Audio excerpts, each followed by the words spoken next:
आज हम पढ़ेंगे रोग के कारण तथा प्रकार।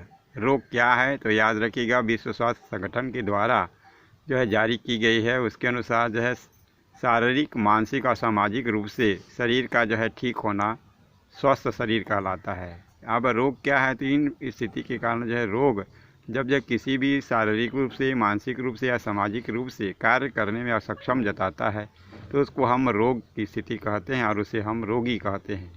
अब रोग के कारण तथा प्रकार आपको जो है जानने हैं तो सबसे पहले देखिएगा जन्मजात रोग, जो जन्म के समय से ही जो है होता है उसको हम जन्मजात रोग कहते हैं।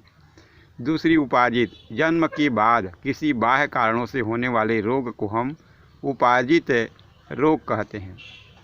अब यहाँ पर उपार्जित रोग क्या क्या है तो याद रखिएगा, संक्रामक रोग। संक्रामक रोग का अर्थ है जो एक व्यक्ति से दूसरे व्यक्ति में थोड़े से समय में जो है संचरित हो जाता है, यानी कि फैलने लगता है, उसको हम संक्रामक रोग या महामारी रोग कहते हैं। यह रोग जो है आपका ज़्यादातर करके जो है मैं आपको बता दूं, जैसा करके वायरस, जैसे अभी कोरोना वायरस है, इसी प्रकार से बैक्टीरिया, फंजाई, हेलमिंथेस, प्रोटोजोआ, इनके द्वारा होने वाले ये रोग हैं जो तुरंत जो है एक व्यक्ति से दूसरे व्यक्ति में फैलते हैं। तो इस प्रकार के रोगों को हम संक्रामक रोग कहते हैं। दूसरा है आपका असंक्रामक रोग, यानी कि जो है ये क्या है, आपका ऐसे रोग हैं जो उसके पास रहने पर या उसके पास जो है बैठने पर किसी भी प्रकार से जो है दूसरे व्यक्ति पर क्रॉस नहीं होते, इनको जो है हम असंक्रामक रोग कहते हैं। अब देखिएगा इनके पुनः जो है आपका प्रकार है हास्यित रोग। हास्यित रोग का मतलब होता है जब शरीर के कोई अंग जो है का कोई पार्ट जो है कार्य नहीं करता तो हम जो है उसको हास्यित रोग कहते हैं।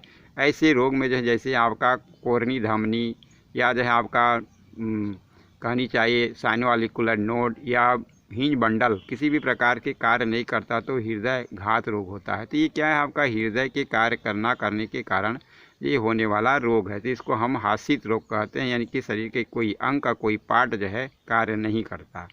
एलर्जी का तात्पर्य है आपका किसी वस्तु के प्रति शरीर जो है पहले से लड़कर के हार गई होती है और जब उसके संपर्क में आती है तो वह जो है अत्यंत संवेदनशील हो जाती है, इसको कहा जाता है एलर्जी। इसके पश्चात जो है आनुवंशिकी रोग है। आनुवंशिकी रोग का मतलब जो है आपका किसी जो है एक पीढ़ी से जो है उसी पीढ़ी उसके दूसरे पीढ़ी में लगातार संचारित होने वाला, तीसरी इस प्रकार से पीढ़ी दर पीढ़ी जो संचारित होने वाले रोग होते हैं उनको हम आनुवंशिकी रोग कहते हैं। जैसे जो आपका कलर ब्लाइंडनेस, हीमोफीलिया, ये जो है आपका सिकल सेल, ये जो है आनुवंशिकी रोग हैं। हीनताजन्य रोग, ये क्या है, आपका हीनताजन्य रोग का तात्पर्य है आप लोगों को जो है आजकल, हालांकि यह जो है बहुत कम देखने को मिलता है, पुराने समय में जो है भोजन की कमी, यानी कि भोजन में पोषक तत्वों की कमी के कारण जो है आपका इस प्रकार के जो रोग होते हैं उसको हम हीनताजन्य रोग कहते हैं। जैसे क्वैशोर है, इसी प्रकार की स्कर्वी है, ये जो है आपका हीनताजन्य रोग